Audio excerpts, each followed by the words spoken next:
Soldiers are moving through the corridors of a palace in Jerusalem, and they are not coming for the treasury. You can hear them, boots on stone, doors thrown open, the short, terrible sounds that follow.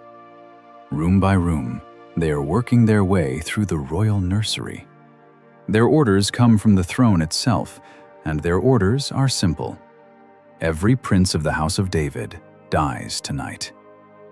And behind one door, a woman is pressing a newborn against her chest, counting his breaths. She is close enough to hear the boots.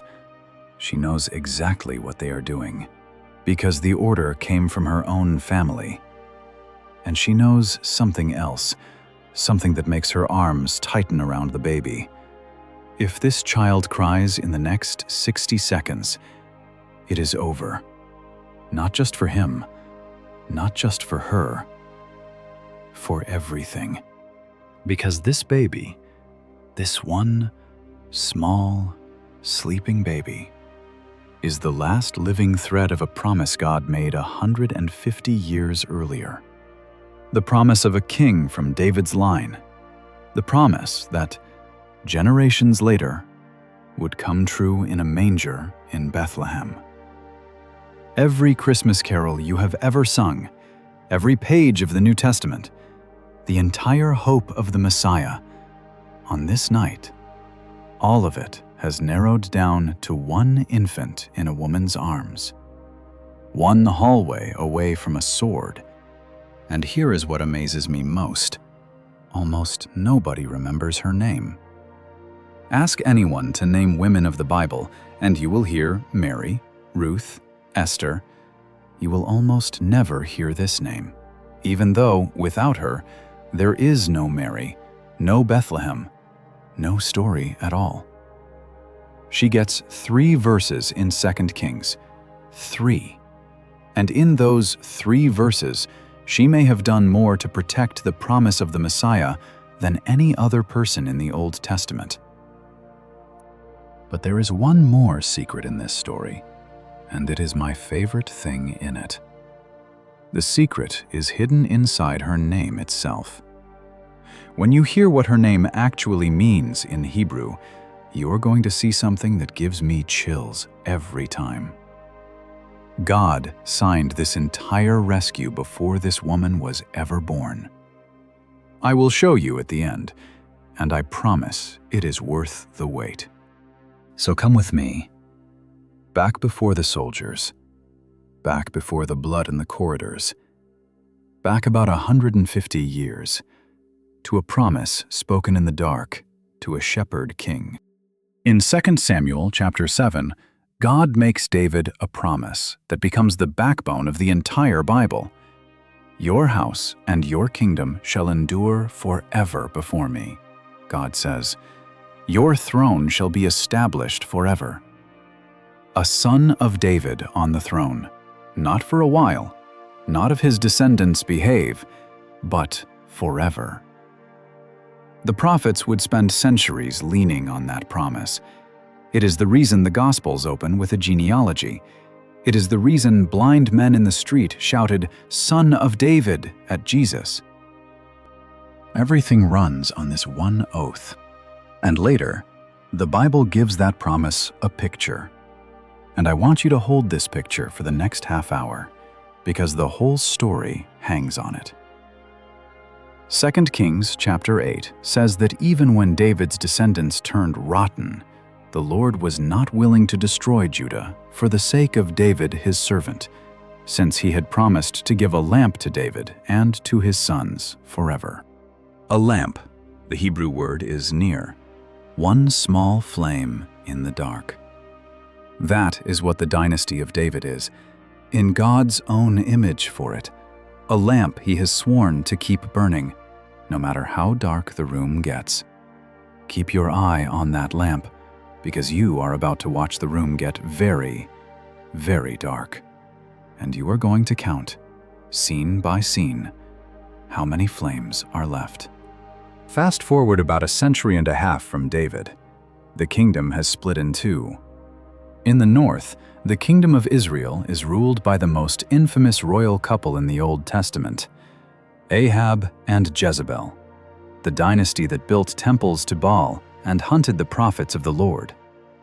In the south, in Jerusalem, the kings of Judah still sit on David's throne, still carry the lamp. And then somebody has a clever political idea, an alliance. And to seal the alliance, a wedding. A princess from the house of Ahab and Jezebel travels south and marries the crown prince of Judah. Her name is Athaliah. Stop and feel the weight of that. The daughter of the house of Jezebel now sleeps inside the house of David. The dynasty of Baal has married into the dynasty of the lamp. To the politicians, it looked like peace. In reality, someone had just carried the darkness indoors. And now watch the flames start going out. Because what follows is one of the most chilling chains of events in the entire Old Testament. Watch the lamp. Athaliah's husband becomes king of Judah. His name is Jehoram, and his first royal act is to murder all 6 of his own brothers, every other son of the previous king, gone in a day. Flames out. Then comes catastrophe. Raiders sweep into Judah and carry off or kill all of Jehoram's sons except one, the youngest, Ahaziah. More flames out. Then Jehoram himself dies, and Ahaziah, Athaliah's own son, takes the throne. He reigns 1 single year. He travels north to visit his relatives at exactly the wrong moment, in the middle of a revolution, and he is cut down along with the king of Israel. And here, the story steps out of the pages of the Bible and into a museum case, because we have touched this exact moment with our hands. In 1993, archaeologists digging at Tel Dan in northern Israel pulled a broken slab of black basalt out of the ground. On it, in Old Aramaic, a foreign king, almost certainly Hazael of Damascus, brags about his victories. He boasts of striking down the king of Israel, and he boasts of striking down a king of what the stone calls, in letters you can still read today, the House of David. Let that land. This stone is dated to the 9th century before Christ. It is the first physical, extra-biblical evidence of David's dynasty ever found, and most scholars read the fallen king of David's house on that stone as Ahaziah himself. The very death that opens our story. A pagan king carved the words House of David into rock to brag that he had broken it, and that rock sits in the Israel Museum right now, telling you this family was real. This moment was real. This crisis was real. So count the flames with me. The brothers, gone. The sons, gone. The king, gone. His defeat literally carved in stone by his enemies. The royal house of David has been bled white by a generation of catastrophe. What is left? A nursery in Jerusalem, a handful of little princes, the king's small sons, children. That is the lamp now, a few small flames in one room of one palace. And in that moment, with the house of David at its weakest point in history, their own grandmother stands up. 2 Kings chapter 11, verse 1, may be the coldest sentence in the Old Testament. When Athaliah, the mother of Ahaziah, saw that her son was dead, she arose and destroyed all the royal seed. Read it again, slowly. Her son is dead, and her response is not grief, it is arithmetic. With her son gone, the throne will pass to one of her grandsons, and a grandson on the throne means a regent, means rivals, means she is swept to the margins. Unless there is no one left to inherit at all. No heir, no rival. So the daughter of Jezebel orders the slaughter of her own grandchildren, and Judah gets the only reigning queen in its history, with a nursery full of small graves behind her throne. And notice the word the Bible chooses. She destroyed all the royal seed, in Hebrew, the Zerah. That word should ring a bell, because it has been ringing since the 3rd chapter of Genesis, where God promises that the seed of the woman will one day crush the serpent's head. From Eden onward, the Bible is the story of a seed, a line, a lineage, a promise, passed body to body down the generations toward Bethlehem. And the Bible is equally the story of how, again and again, something tries to stamp that seed out. Pharaoh drowning the Hebrew boys, Haman's decree, Herod's soldiers in Bethlehem, and here, in the middle of the chain, Athaliah in the nursery. Different centuries, same war. The serpent has always known where the story is going, and it has always aimed at the seed. Think about what is at stake in modern terms. Engineers have a phrase for the nightmare scenario in any system: a single point of failure.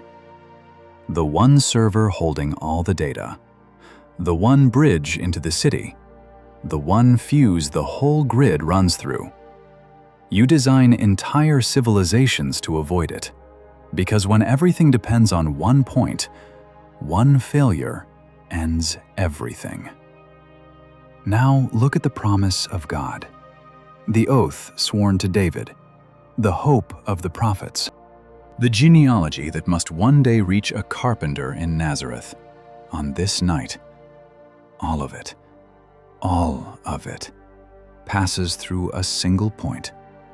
A baby boy named Joash, a few months old, asleep in a palace where soldiers are killing his brothers. One baby, one hallway, one closed door. The lamp of David is down to a single flame, and the wind is in the corridor. And now, finally, she steps out of the shadows, the woman this whole video is about. Her name is Jehosheba. Hold that name. Its secret is still coming. And to understand why she, and maybe only she, could do what happens next, you need to see who she is. Because her position in this story is so precise, it reads like providence. First, she is a princess of the house of David, the daughter of King Jehoram, the sister of the dead king Ahaziah, which means she has lived her whole life inside that palace. She knows its corridors, its servants' stairs, which doors stick and which guards doze. Second, and 2 Chronicles chapter 22 gives us this detail, she is the wife of Jehoiada, the high priest of the Lord. Sit with that for a second. One woman standing with one foot in the palace and one foot in the temple. The only person in the entire kingdom who belongs fully to both worlds, royal enough to walk the nursery wing without question, and married into the one building in Jerusalem where the queen's writ runs thin. If you wanted to design a rescuer for this exact night, you could not do better. She was not in that palace by accident. She had been positioned years in advance, through a marriage nobody thought twice about. For 1 hour, nobody saw coming. So here is what she does, while the killing is still moving through the building. 2 Kings 11, verse 2. She took Joash, the son of Ahaziah, and stole him away from among the king's sons who were being put to death. Stole him, the Bible's own word. She walks into the heart of the massacre, into the nursery wing itself, while it is happening, picks up her infant nephew, and walks out with the future of the world under her cloak. And she does one more thing. A detail that tells you she is thinking clearly in the middle of horror. She takes his nurse, too. A baby needs milk. A panicking woman grabs the child. A clear-eyed woman grabs the child and the one person who can keep him alive and quiet. Then she hides them both, the text says, in a bedroom, most likely a storeroom for bedding, a chamber of mattresses. A queen is hunting a baby, and the baby is breathing quietly inside a closet of blankets. Every step of that paragraph, she is one cry away from joining her nephews. Treason against the crown, hiding the one heir the queen most needs dead, does not earn a trial. And she does it anyway. The princess steals the prince, and then she does something even better. She moves him to the one address in Jerusalem the queen will never visit, the temple of the Lord. Verse 3. He remained with her, hidden in the house of the Lord, 6 years, while Athaliah reigned over the land. Think about the dark irony of that hiding place. Athaliah is a Baal worshiper, the heir of Jezebel's religion. She has no business in the house of the God of David, and her contempt for it is exactly what makes it invisible to her. The safest place to hide the lamp turned out to be the house of the one who promised it would not go out. She hid the king's son in the king's house. The promise slept inside the promise keeper's walls. If you are enjoying watching this story snap into place, the history, the Hebrew, the stone in the museum, take 1 second and subscribe. This is what we do here every week: decode the Bible, and then let it speak to your actual life, which is exactly where this story is headed. Back to the temple. Because now come the 6 years, and I want to slow down here, in the part of the story the Bible covers in half a verse. Because I think these 6 years might be the part that is actually about you. Picture what daily life now means for Jehosheba and Jehoiada. A few hundred meters from the throne of the woman who murdered his brothers, a little boy is learning to walk on temple floors, learning his first words in the house of God, in whispers. Every servant who glimpses him is a risk. Every visitor who hears a child laugh behind a wall is a held breath. 6 years of 2 lives, the public one, where the high priest and his wife go about their duties under a usurper queen as if nothing is hidden, and the secret one, where they are raising the rightful king of Judah behind a curtain, feeding him, teaching him, telling him, when he gets old enough to ask, who he really is, and understand what those 6 years did not contain. No applause, no allies cheering them on, almost no one could be told. No visible progress. The queen on the throne, 1 year into the secret, is still on the throne 5 years in. Nothing about their faithfulness looked like it was working, and no one was watching it happen. There is a kind of faithfulness the world never sees, the kind that keeps a pilot light burning in a basement. You know what a pilot light is. The small flame that lives inside the furnace, hidden behind a metal panel that nobody in the building knows exists. It is tiny, it is invisible, and every warm room upstairs depends on it. For 6 years, Jehosheba tended the pilot light of the entire Bible, the lamp of David, the near, burning in a back room of the temple. And her whole assignment was that nobody would ever know. 6 years of hidden, unthanked, unglamorous, terrifying faithfulness. That was the job. That was the whole job.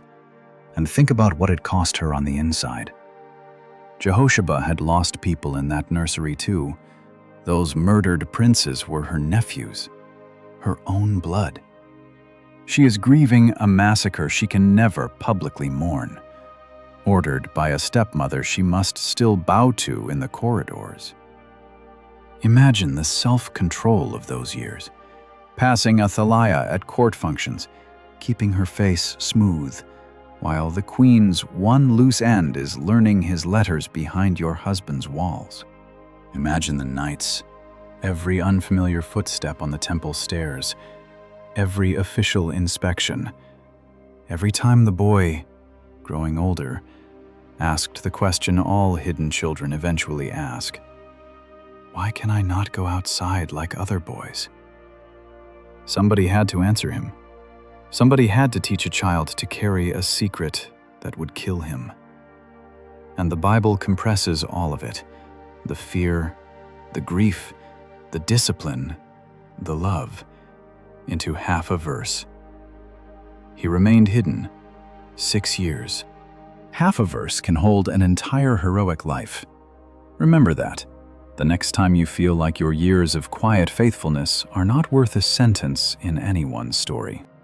And then comes year 7. In the 7th year, the high priest Jehoiada decides the hiding is over, and the way he ends it is a masterpiece. 2 Kings 11 describes it like a heist film. He summons the commanders of the royal guard to the temple, quietly, in groups, puts them under oath in the house of the Lord, and then he shows them something. He pulls back the curtain on 6 years of secret and lets hardened soldiers look at a 7-year-old boy with the face of their dead king. The son of Ahaziah, alive. The lamp still burning. You can imagine the silence in that room. Every man there had assumed the house of David was finished, that the oath of God had failed, that the seed was gone, that Baal's queen had won. And the priest pulls back a curtain, and there stands the promise, 7 years old, looking up at them. Jehoiada arms them from the temple itself, with the spears and shields of King David, stored there for generations, which means the old king's own weapons came off the wall to defend his great-great-great-grandson. He choreographs the guard rotations down to the Sabbath shift, so the palace never notices the troop movements.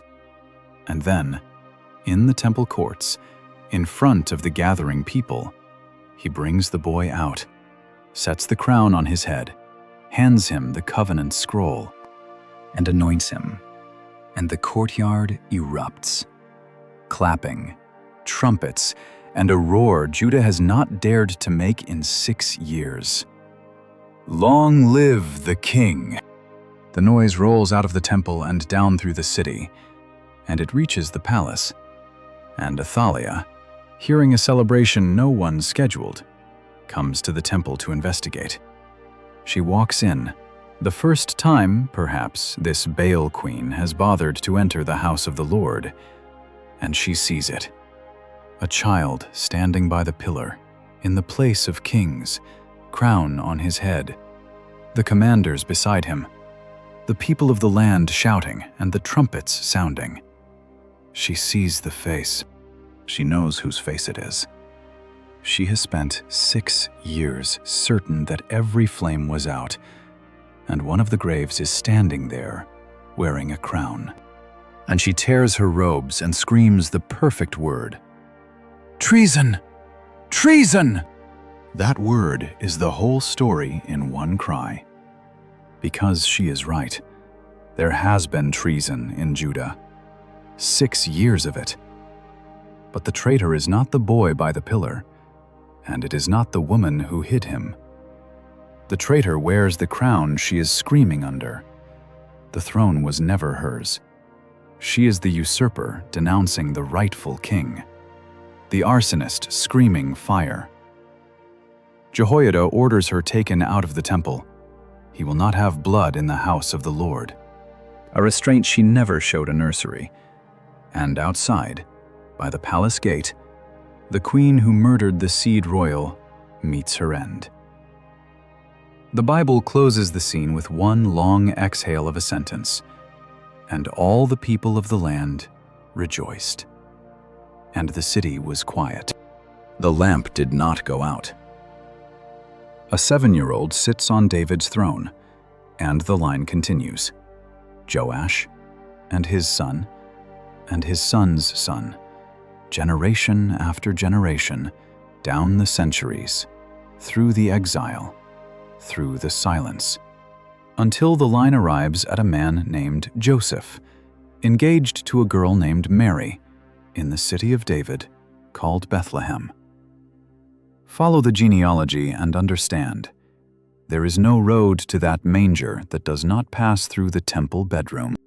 Every promise the prophets shouted about the son of David, Isaiah's child with the government on his shoulders, Micah's ruler out of Bethlehem, the angel telling Mary that the Lord God will give her son the throne of his father David. Every one of those promises travels, physically, body to body, through a baby who survived one night because one woman moved fast. Erase Jehosheba's 60 seconds in that corridor, and you erase Christmas. And now, the secret I promised you, the one hidden in her name. Her name, Jehosheba, in Hebrew, Yehosheva, is built from two pieces. The first is Yeho, the name of the Lord, Yahweh, the covenant God. The second comes from the verb shavah, to swear, to bind yourself with an oath. Put them together, and her name means, the Lord has sworn. Yahweh is my oath. Stand back and look at that. God swears an oath to David, a lamp for your sons, forever. A century and a half later, the house of Jezebel rises up to put that oath in a grave. And in the 1 hour when the entire promise hangs on a single closed door, the person standing behind that door, with the future of the world in her arms, is a woman whose parents had named her, "The Lord has sworn." She had been carrying the answer her whole life. Every time someone called her to dinner, they were preaching the end of the story. God did not just keep his oath that night. He kept it through a woman wearing his oath as her name, a signature written into the rescue decades before the rescue was needed. That is not a detail. That is a love letter hidden in the text, and it tells you something about how God keeps promises, quietly, years in advance, through people in exactly the right place, who have no idea yet why they are there. If that gave you chills the way it gives me chills, share this video with one person who feels invisible right now. In a minute, you will see exactly why.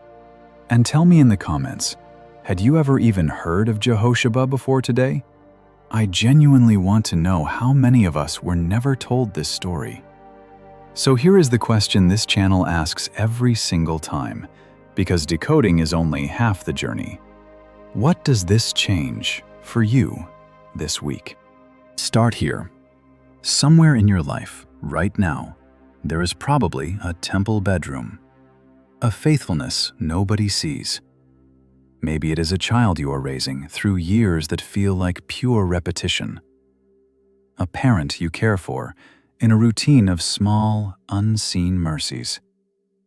A handful of kids in a Sunday class, a marriage you are quietly holding together.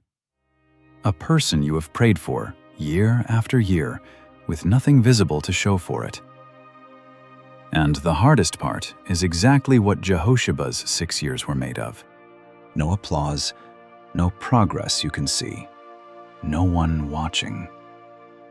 Hear this story's word to you. Some of God's promises are being kept through your hiddenness. The lamp of the whole kingdom once depended on a woman doing an invisible thing, daily, for 6 years. And notice that God did not send her a sign every morning. He did not whisper updates, did not show her the coronation in advance, did not let her peak at year 7. She got what you get, another ordinary, dangerous, invisible day, and the choice to be faithful in it. Your years in the back room of the temple are not wasted years. They may be the very corridor the promise is passing through. Second, you almost certainly have a Jehosheba, someone who, somewhere along the line, held the door for you.